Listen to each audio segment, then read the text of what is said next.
নমস্কাৰ ছাত্ৰ ছাত্ৰীসকল আজি এই ভিডিঅ'টোৰ জৰিয়তে তোমালোকৰ ইংৰাজী পাঠ্যপুথিখনৰ মাই লাভিং মাদাৰ পাঠটিৰ যিখিনি পাঠভিত্তিক প্ৰশ্ন দিয়া আছে সেই প্ৰশ্নসমূহৰ উত্তৰসমূহ এই ভিডিঅ'টোৰ জৰিয়তে মই আলোচনা কৰিবলৈ লৈছোঁ। তোমালোকে ভিডিঅ'টো প্ৰথমৰ পৰা শেষলৈকে মন দি চাবা, তেতিয়াহে প্ৰশ্নৰ উত্তৰসমূহ বুজিবা। তেন্তে আহা আমি দেৰি নকৰি ভিডিঅ'টো আৰম্ভ কৰোঁ। আমাৰ প্ৰথমটো প্ৰশ্নত দিয়া আছে যে understand the meaning of the following, যে তলত দিয়াবোৰৰ অৰ্থবোৰ বুজি লোৱা। তে আমাৰ ইয়াতে প্ৰথমত দিয়া আছে যে থাউজেণ্ডছ অফ ষ্টাৰ্ছ, দ্বিতীয়তে দিয়া আছে সি ৱেভছ, তৃতীয়ত দিয়া আছে ৰাইজিং ছান, আৰু চতুৰ্থত দিয়া আছে হাণ্ড্ৰেডছ অফ ফ্লাৱাৰ্ছ, পঞ্চমত দিয়া আছে ডিউ ড্ৰপ, আৰু ষষ্ঠত দিয়া আছে শাইনিং মুন। অৰ্থাৎ ইয়াত আমাৰ 6টা আমাক ৱৰ্ড দিয়া আছে, কিছুমান ৱৰ্ড দিয়া আছে। তে এই ৱৰ্ডবিলাকৰ অৰ্থনো কি আমাক শিকিবৰ কাৰণে কোৱা হৈছে। তেন্তে আহা আমি উত্তৰটোলৈ যাওঁ। তে আমাৰ উত্তৰটোত আছে যে থাউজেণ্ডছ অফ ষ্টাৰ্ছ, তে থাউজেণ্ডছ অফ ষ্টাৰ্ছ মানে হৈছে হাজাৰ হাজাৰ তৰা। ঠিক আছে, তাৰপিছত আহিলো আমি সি ৱেভ। তে সি ৱেভ মানে হৈছে সাগৰৰ ঢৌ, অৰ্থাৎ সি মানে তোমালোকে জানাই সাগৰ আৰু ৱেভ মানে হৈছে ঢৌ। গতিকে একেলগে যেতিয়া আমি সি ৱেভ বুলি কওঁ তেতিয়া তাক কি বুলি কোৱা হয়? সাগৰৰ ঢৌ বুলি কোৱা হয়। তাৰপিছত আছে ৰাইজিং ছান। ৰাইজিং ছান মানে হৈছে সূৰ্য আৰু ৰাইজিং মানে হৈছে উদয় হোৱা, আৰু ইয়াত ৰাইজিং ছান মানে হ'ল উদয় হ'বলৈ ধৰা সূৰ্য। তাৰপিছত আমি পিছৰটোত আহিছো, পিছৰটোত দিয়া আছে হাণ্ড্ৰেডছ অফ ফ্লাৱাৰ্ছ। হাণ্ড্ৰেডছ অফ ফ্লাৱাৰ্ছ মানে হৈছে শতাধিক ফুল। ঠিক আছে, আমি পিছৰটোলৈ আহিছো। আমাৰ পিছৰটোত দিয়া আছে ডিউ ড্ৰপ। ডিউ ড্ৰপ মানে হৈছে নিয়ৰৰ টোপাল। আমি পিছৰটোত আহিছো, পিছৰটোত দিয়া আছে শাইনিং মুন, আৰু শাইনিং মুন মানে হৈছে উজ্জ্বল চন্দ্ৰ। শাইন মানে হৈছে উজ্জ্বল আৰু মুন মানে হৈছে চন্দ্ৰ, গতিকে শাইনিং মুন মানে হৈছে উজ্জ্বল চন্দ্ৰ। তেন্তে ঠিক আছে, আমি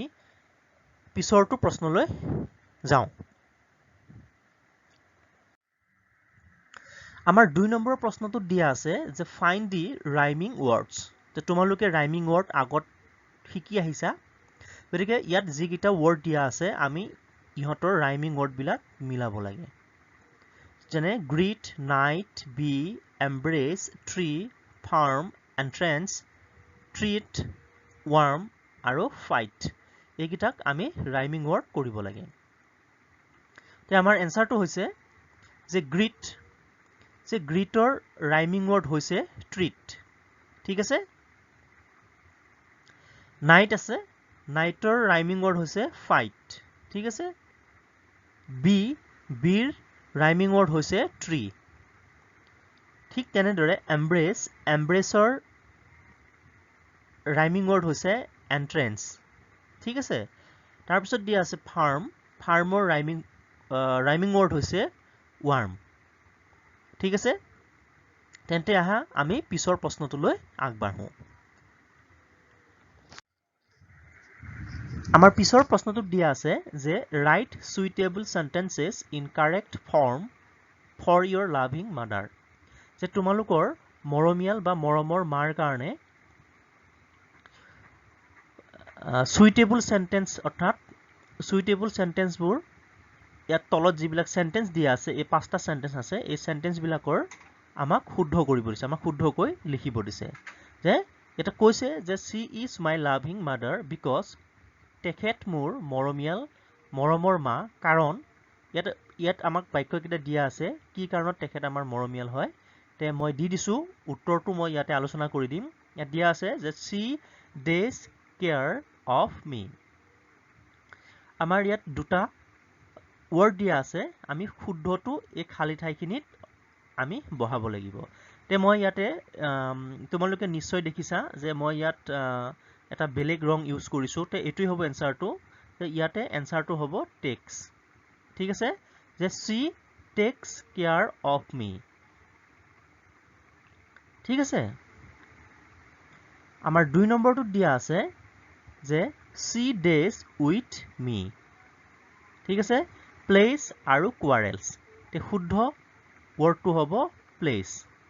যে she plays with me তেখেতে মোৰ হৈতে খেলা ধূলা কৰে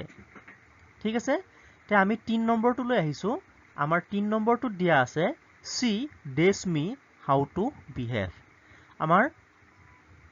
word গিটা দিয়া আছে helps আৰু tells তে ইয়াৰ শুদ্ধ wordটো হ'ব tells ঠিক আছে যে she tells me how to behave যে তেখেতে মোক কয় কেনেদৰে ব্যৱহাৰ কৰিব লাগে ঠিক আছে তে আমি 4 নম্বৰটোত আহিছো 4 নম্বৰটোত দিয়া আছে she days me in need helps আৰু keeps তে শুদ্ধটো হ'ব helps তে she helps me in need আৰু মোৰ প্ৰয়োজনত তেখেতে মোক সহায় কৰে 5 নম্বৰটোত দিয়া আছে she days me food আমাৰ word দুটা দিয়া আছে takes আৰু gives তে শুদ্ধটো হ'ব gives অৰ্থাৎ she gives me food তেখেতে মোক আহাৰ দিয়ে তো ঠিক আছে ছাত্ৰ ছাত্ৰীসকল আমি পিছৰটো প্ৰশ্নলৈ আগবাঢ়িছো আমাৰ পিছৰটো প্ৰশ্নত দিয়া আছে যে fill up the gaps যে তলৰ খালি ঠাইবোৰ পূৰণ কৰা আমাক ইয়াতে এটা এক্সাম্পল দি দিছে প্ৰথমতে দিয়া আছে one book তাৰ পিছতে দিয়া আছে two books তাৰ পিছতে দিয়া আছে many books তে আমি যদি ইয়াতে চাওঁ আমি পাৰ্থক্যটো দেখা পাম যে 1 মানে হৈছে এটা আৰু ই হৈছে সিঙ্গুলাৰ নাম্বাৰ হয় একবচন তো সেই কাৰণে ইয়াত যেটো বুক দিয়া আছে আৰু ইয়াতে এখন কিতাপৰ কথা কোৱা হৈছে তে ইয়াতে সেই কাৰণে কি হৈছে এটো বুক হৈছে আৰু ইয়াত যেহেতু টু বুকস গতিকে দুখন কিতাপৰ কথা কোৱা আছে অৰ্থাৎ ই এটা বহুবচন হয় সেই কাৰণে বুকৰ লগত ইয়াতে এটা এস যোগ কৰিছে তো ঠিক আছে তে প্ৰথমত বুক আছিল আৰু দ্বিতীয়টোত কি হৈ গল বুকস হৈ গল তে যেতিয়া নেকি এখনতকৈ বেছি কিতাপৰ বিষয়ে কোৱা হয় তেতিয়া তাৰ লগত কি যোগ কৰা হয় এস যোগ কৰা হয় ধৰিলা বুক আমি যদি বহুবচনত লিখো কিতাপবোৰ তে আমি বুকস অৰ্থাৎ এস এটা যোগ কৰিব লাগিব তো এনেদৰে কি কৰা হয় এই নাউন বিলাকক বহুবচন কৰা হয় তো ঠিক আছে তে মেনি মানে হৈছে বহুত অৰ্থাৎ দুখনতকৈ বেছি তো সো ইয়াটো কি যোগ কৰিছে এস যোগ কৰিছে বুকস আমি ঠিক তেনেদৰে আমাৰ প্ৰশ্নত যিগিটা অৰ্থাৎ এৰ পৰা এইচ লৈকে আমাৰ যিগিটা প্ৰশ্ন দিয়া আছে তাতে খালি ঠাইবোৰ আমাক পূৰণ কৰিব কৈছে তে আমি এই খালি ঠাইবিলাক আমি পূৰণ কৰিব লাগিব তে আমি প্ৰথমটোত যাওঁ মই এনসাৰটো ইয়াতে একেলগে দি দিছো আমি এ নম্বৰটো যদি চাওঁ আমাৰ এ নম্বৰটোত দিয়া আছিল যে ওৱান ফ্লাৱাৰ এটো আমাৰ কিতাপত দিয়া আছিল ঠিক আছে কিন্তু ইয়াত কিন্তু আমাৰ ডেজ ফ্লাৱাৰ্স আছিল আমাৰ এইখিনিত ডেজ ফ্লাৱাৰ্স আছিল আৰু এইখিনিত যত ফ্লাৱাৰ্স হৈছে অৰ্থাৎ এইটো এই ফ্লাৱাৰ্স ইয়াত কিন্তু খালি ঠাই আছিল তো ঠিক আছে তে আমি যেতিয়া এইটো পূৰণ কৰিম খালি ঠাইখিনি তে ইয়াত যেতিয়া ফ্লাৱাৰ্স আছে তে আমি যদি এক্সাম্পল অনুসৰি চাওঁ ওপৰৰ এক্সাম্পল অনুসৰি তে 1 2 আহিছিল তো ঠিক তেনেদৰে ইয়াতো মই বা আমি 2 লিখিব পাৰো কাৰণ ইয়াতে টু ফ্লাৱাৰ্স যেহেতু দুটা ফুলৰ বিষয়ে কোৱা হৈছে ঠিক তেনেদৰে ইয়াতে মেনি কৈছে তে মেনি কি হ'ব ফ্লাৱাৰ্স হ'ব গতিকে ইয়াতো কি হৈছে ফ্লাৱাৰৰ লগত ইয়াত এস এটা যোগ হৈছে তে প্ৰথমটোত কিন্তু কোনো ধৰণৰ এস যোগ কৰা হোৱা নাই কাৰণ কিয় ইয়াত ফ্লাৱাৰ বুলি কওঁতে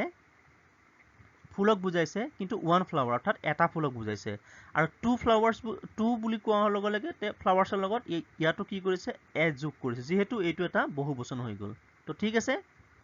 তে আমি বি নম্বৰত আহিছো ঠিক একেদৰে হ'ব তে ওৱান বাটাৰফ্লাই অৰ্থাৎ এটা পখিলা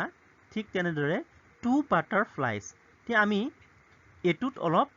পৃথক হয় ইয়াক যেতিয়া আমি বহুবচন কৰো অৰ্থাৎ বাটাৰফ্লাইটো তেতিয়া কি কৰা হয় আমি ওয়াইৰ হলনি ইয়াত যেহেতু ওয়াই আছে বাটাৰফ্লাই শেষৰ ফালে এই ওয়াইৰ হলনি আমি কি কৰিব লাগে আই ই এস যোগ কৰিব লাগে তো ঠিক আছে তে মনত ৰাখিবা তে ওয়াই থাকিলে শেষত ওয়াই হলনি আই ই এস লগাই কি কৰা হয় বহুবচন কৰা হয় তে টু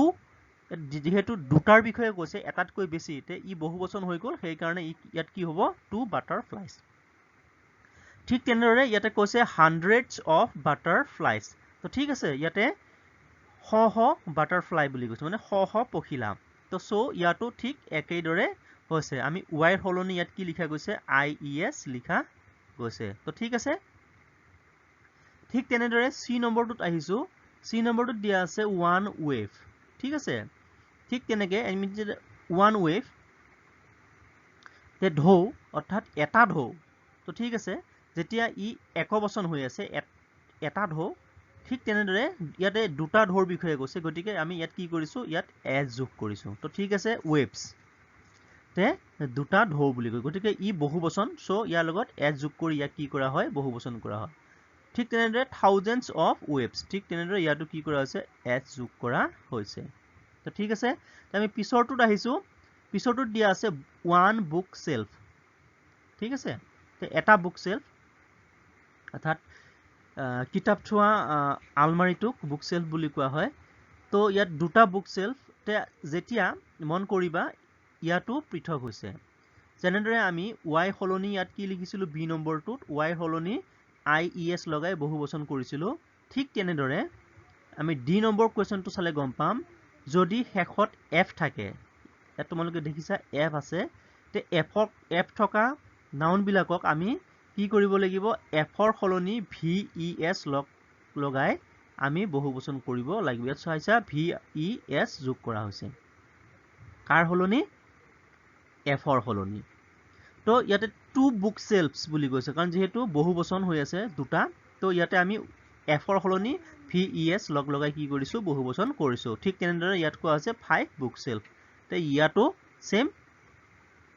একেই নিয়ম ব্যৱহাৰ কৰা হৈছে তে আমি ই নম্বৰত আহিছো তে ই নম্বৰ দিয়া আছে 1B তে এটা মৌমাখি ঠিক তেনেদৰে 2B বুলি কোৱাৰ লগে লগে ইয়াতে এজ যোগ কৰিছে তে 20 অৰ্থাৎ 220 হৈছে তে এটোৰ লগত এজ যোগ কৰি ইয়াক বহুবচন কৰা হয় তে হাণ্ড্ৰেডছ অফ bees ঠিক তেনেদৰে ইয়াতো কি হৈছে এজ যোগ কৰা হৈছে আমি F নম্বৰত আহিছো F নম্বৰ দিয়া আছে 1 ড্ৰপ এটা টোপাল গতিকে দুটা টোপাল বুলি ক'লে কি হ'ব ইয়াৰ লগতো এজ যোগ কৰিব লাগিব ড্ৰপছ তাৰ মানে দুটা টোপাল তে থাউজেণ্ডছ অফ ড্ৰপছ মানে হাজাৰ হাজাৰ টোপাল তে ইয়াতো কি কৰা হৈছে এজ যোগ কৰা হৈছে ঠিক তেনেদৰে আমি জি নম্বৰটোত আহিছো জি নম্বৰটোত দিয়া আছে নাইফ ওৱান নাইফ এখন কটাৰী তে টু নাইফ বুলি ক'লে আমি ক'লে নহ'ব টু নাইফছ বুলি ক'ব লাগিব ইয়াত কি কৰা হৈছে F আৰু ইৰ সলনি কি যোগ কৰা হৈছে VES যোগ কৰি বহুবচন কৰা হৈছে মনত ৰাখিবা আমি ডি নম্বৰটোত যদি চাওঁ ইয়াত F ৰ সলনি VES যোগ কৰিছিল ঠিক তেনেদৰে ইয়াতো F আছে তে ইয়াৰ সলনি আমি কি কৰিব লাগিব VES যোগ কৰি বহুবচন কৰিব লাগিব ঠিক তেনেদৰে তিনিখন কটাৰীৰ কথা কৈছে তো এটো বহুবচন তে VES যোগ কৰি বহুবচন কৰা হৈছে তাৰ পিছত আমি H নম্বৰটোত আহিছো H নম্বৰটোত দিয়া আছে 1 century ঠিক আছে তাৰ পিছত দিয়া আছে 2 centuries তে ইয়াত এই centuryৰ শেষত কি দিয়া আছে y দিয়া আছে তে y থাকিলে আমি কি যোগ কৰিব লাগিছিল b নম্বৰটোত চালে গম পাম y সলনি আমি IES যোগ কৰি বহুবচন কৰিব লাগে তো ইয়াতো কি হৈছে y সলনি IES যোগ কৰি বহুবচন কৰা হৈছে তো ঠিক আছে 2 centuries আৰু many centuries ইয়াতো IES যোগ কৰি বহুবচন কৰা হৈছে তো ঠিক আছে ছাত্ৰ ছাত্ৰীসকল মই আশা ৰাখিছো তোমালোকে 4 নম্বৰৰ প্ৰশ্নৰ উত্তৰখিনি বুজি পাইছা তেন্তে আহা আমি পিছৰ প্ৰশ্নটো আলোচনা কৰোঁ আমাৰ পিছৰ অৰ্থাৎ 5 নম্বৰ প্ৰশ্নটোত আমাক দিয়া আছে যে complete the following pairs of sentences ইয়াত তলত কি দিয়া আছে এজুৰ সেন্টেন্স দিয়া আছে এইবিলাক যেনে সি নম্বৰত ইয়াতো এজুৰ সেন্টেন্স তে ডি নম্বৰ এটো এজুৰ সেন্টেন্স আৰু ই নম্বৰ এজুৰ সেন্টেন্স তে এই জুৰ হৈ থকা সেন্টেন্স বিলাক আমাক সম্পূৰ্ণ কৰিব দিছে কেনেকৈ ইউজিং দ্য ওয়াৰ্ডস টুইংকল তাৰ পিছতে মৰ্নিং তাৰ পিছতে ইভিনিং তাৰ পিছত ডিউ ড্ৰপস তাৰ পিছতে ৰাইজিং ঠিক আছে তাৰ পিছতে শাইনিং মুন ওয়েলকাম ডন আৰু নাইট তো ঠিক আছে তে আমি এই ওয়াৰ্ড কেইটাৰে কি কৰিব লাগিব তলত যিকিটা পেয়াৰ দিয়া আছে সেন্টেন্সৰ অৰ্থাৎ সেন্টেন্সৰ জোৰ দিয়া আছে সেই সেন্টেন্সৰ জোৰ বিলাকক আমি খালি ঠাই পূৰণ কৰিব লাগিব তো মই ডাইৰেক্ট উত্তৰটো ইয়াত লিখি দিছো তোমালোকক তে আমি ইয়াত যদি চাওঁ যে প্ৰথমত দিয়া আছে যে stars twinkle at days তো ইয়াত আমাৰ খালি ঠাই আছিলে তে ইয়াৰ উত্তৰটো হ'ব কি নাইট ঠিক আছে তৰাবোৰ কেতিয়া জিলিকি উঠে ৰাতি গতিকে আমি ইয়াতে নাইট দিয়া আছিল আমাৰ যিবিলাক ওয়াৰ্ড দিয়া আছিল সোৱা ইয়াত এই ওয়াৰ্ডত নাইট আছে গতিকে আমি ইয়াতে কি হ'ব নাইট হ'ব তে stars twinkle at night হ'ব তো ঠিক আছে তাৰ পিছত আমি দ্বিতীয়টো সেন্টেন্সটো যদি আমি চাওঁ যে stars do not days ঠিক আছে এইখিনি days আছিল at day time তে তৰা কি কয় ৰাতি জিলিকে কিন্তু দিনত নিজিলিকে তো ঠিক আছে তে এইখিনিত কি হ'ব twinkle stars do not twinkle at day time দিনৰ সময়ত তৰা নিজিলিকে তো ঠিক আছে ইয়াতে টুইঙ্কল হৈছে তে আমি টুইঙ্কলটো কৰ পৰা পাইছো ইয়াতে দিয়াই আছে এই ওপৰৰ ওয়াৰ্ড গিটা দিয়া আছে সোৱা এটো প্ৰথমতে দিয়া আছিল ঠিক তেনেদৰে যে আমি বি নম্বৰ যাওঁ তে বি নম্বৰ দিয়া আছে যে birds come out from their nest in the days আছিল তে in the morning কিয় কাৰণ ৰাতিপুৱাই চৰাই সিহঁতৰ বাহৰ পৰা ওলাই আহে আৰু তাৰ পিছত দিয়া আছিল birds go into their nest in the days আৰু চৰাইবোৰে সিহঁতৰ বাহলৈ কেতিয়া উভতি যায় সন্ধিয়া উভতি যায় গতিকে সেই কাৰণে ইয়াত কি বহিব ইভিনিং বহিছে তো ঠিক আছে তে আমি সি নম্বৰত আহিছো সি নম্বৰত দিয়া আছে যে dew drops welcome the nice days আছিল হৈছে তে ইয়াতে কি হ'ব dawn তে আমি এই গোটেইখিনি ওয়াৰ্ড আমি কবিতাটোত পাই আহিছো কাৰণ কবিতাটোত এইখিনি দিয়াই আছে তে dew drops welcome the nice dawn তো ঠিক আছে তে সুন্দৰ পুৱাটো নিয়ৰৰ টোপালবোৰে কি কৰে স্বাগতম জনাই বুলি কৈছে তো ঠিক আছে তে ইয়াতে dawn হ'ব তে dew drops do not welcome the days তে ইয়াত কি হ'ব ইভিনিং তে dew drop বিলাকে অৰ্থাৎ নিয়ৰৰ টোপালবোৰে ৰাতিপুৱাটোকহে অৰ্থাৎ পুৱাটোকহে কি কৰে বুলি কৈছে ওয়েলকাম জনাই বুলি কৈছে কিন্তু সন্ধিয়াটোক ওয়েলকাম নজনাই ঠিক তেনেদৰে আমি ডি নম্বৰ প্ৰশ্নটোত গৈছো ইয়াত দিয়া আছে যে waves on sea are sea waves ঠিক আছে যে waves on sea যে সাগৰৰ ঢৌ কি বুলি কোৱা হয় sea waves বুলি কোৱা হয় ঠিক তেনেদৰে drops of dew are dew drops বুলি কোৱা হয় অৰ্থাৎ নিয়ৰৰ টোপালবোৰক কি বুলি কোৱা হয় dew drops আৰু সাগৰৰ ঢৌবোৰক সাগৰৰ ঢৌ বুলি কোৱা হয় তো ঠিক আছে তে আমি পিছৰটোত আহিছো the sun is rising that is the যে rising sun এনসাৰটো হ'ব rising sun যে যেটো চন্দ্ৰ উজ্জ্বল যেটো সূৰ্য উজ্জ্বলি আছে হেতু কি বুলি কোৱা হয় উদিত সূৰ্য অৰ্থাৎ rising sun আৰু ঠিক তেনেদৰে এটো the moon is shining that is the days কি আছিল shining moon তে যেটো যেনেদৰে rising sun টুক rising sun বুলি কোৱা হয় ঠিক তেনেদৰে rising moonক কি বুলি অৰ্থাৎ shining moonক কি বুলি কোৱা হয় shining moon বুলি কোৱা হয় যেটো চন্দ্ৰই পোহৰ দিয়ে হেতুক shining moon বুলি কোৱা হয় তো ঠিক আছে আমি পিছৰ প্ৰশ্নটো আলোচনা কৰো আমাৰ পিছৰ প্ৰশ্নটো দিয়া আছে অৰ্থাৎ 6 নম্বৰ প্ৰশ্নটোত আমাক কৈছে যে write sentences using the flowing sets of words যে তলত আমাক পাঁচটা ওয়াৰ্ডৰ সেট দিয়া আছে ইয়াত ব্ৰেকেটত কি কৰা আছে বহুকিটা ওয়াৰ্ড দিয়া আছে অৰ্থাৎ এৰ পৰা ই লৈ আৰু এই ওয়াৰ্ড বিলাকৰে আমাক একোটা সেন্টেন্স সাজিবৰ কাৰণে কোৱা হৈছে তো ঠিক আছে তে এনসাৰটো হ'ব এনেকুৱা ধৰণৰ তে প্ৰথমত যদি আমি চাওঁ এ নম্বৰটো তে এ নম্বৰটো দিয়া আছে welcome dawn nice dew drops দি তে এই যে ইয়াত পাঁচটা ওয়াৰ্ড দিয়া আছে এই পাঁচটা ওয়াৰ্ডৰে আমাক এটা সেন্টেন্স বনাব দিছে তে আমি যদি এটুক সেন্টেন্স বনাও আমি কি কেনেকে হ'ব আমি এনেকে লিখিব পাৰো যে dew drops ঠিক আছে ওয়েলকাম দি নাইস dawn তো ঠিক আছে তে এ নম্বৰ এনসাৰটো হ'ব এইটো কি হ'ব যে dew drops welcome the nice dawn তো ঠিক আছে তাৰপিছত আমি বি নম্বৰটো যদি যাওঁ তে বি নম্বৰ দি আছে one their loving is only mother তে আমি যদি ইয়াক শুদ্ধ কৰি লিখো প্ৰথমত লিখিব লাগিব their তাৰপিছত লিখিব লাগিব is তাৰপিছত লিখিব লাগিব অনলি, তাৰপিছত লিখিব লাগিব ওৱান, তাৰপিছত লিখিব লাগিব লাভিং,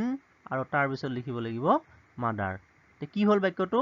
যে there is only one loving mother. তে চি নম্বৰটোত যদি আমি চাওঁ দিয়া আছে fly birds the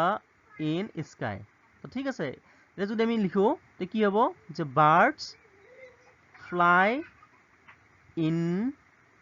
the sky, চৰাই ক'ত উৰে আকাশত উৰে। তো ইয়াৰ শুদ্ধ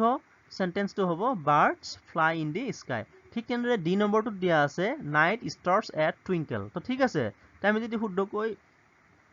লিখিব যাওঁ তেন্তে হ'ব কি ষ্টাৰ্ছ টুইংকেল এট নাইট হৈ গ'ল। তে শুদ্ধটো হ'ব এইটো ষ্টাৰ্ছ টুইংকেল এট নাইট। আৰু শেষৰটোত দিয়া আছে dew drops in shine morning the. তো ঠিক আছে, তে এইটো আমি যদি শুদ্ধকৈ এটা সেন্টেন্স বনাওঁ তেতিয়াহ'লে ইয়াৰ এনসাৰটো হ'ব এইটো যে dew drops shine in the morning. তো ঠিক আছে, আমি শেষৰ প্ৰশ্নটোলৈ আহিছোঁ। আমাৰ শেষৰ প্ৰশ্নটোত দিয়া আছে যে ফিল আপ দি ব্লেংকছ, অৰ্থাৎ এই খালী ঘৰবোৰ আমাক এই খালী ঠাইখিনি পূৰাব দিছে। ইয়াত প্ৰথমত দিয়া আছে যে there is one days mother. কি হ'ব তে there is one loving mother. তে ইয়াত এই খালী ঠাইখিনিত কি হ'ব লাভিং হ'ব, হৈছে তে এই লাভিং হ'ব। ঠিক তেনেদৰে আমাৰ বি নম্বৰ দিয়া আছে যে দেয়াৰ ইজ ওৱান ডেজ মুন। ইয়াত কি হ'ব দেয়াৰ ইজ ওৱান চাইনিং মুন। তে উত্তৰটো হ'ব চাইনিং। তে এইটো শুদ্ধ কৰিলে হ'ব দেয়াৰ ইজ ওৱান চাইনিং মুন। তো ঠিক আছে ছাত্ৰ ছাত্ৰীসকল, তে মই আশা ৰাখিছোঁ তোমালোকে ভিডিঅ'টো বুজি পাইছা। যদি মোৰ ভিডিঅ'টো ভাল লাগে লাইক কৰিবা আৰু শ্বেয়াৰ কৰিবা আৰু লগতে মোৰ চেনেলটো ছাবস্ক্ৰাইব কৰিবা। ধন্যবাদ।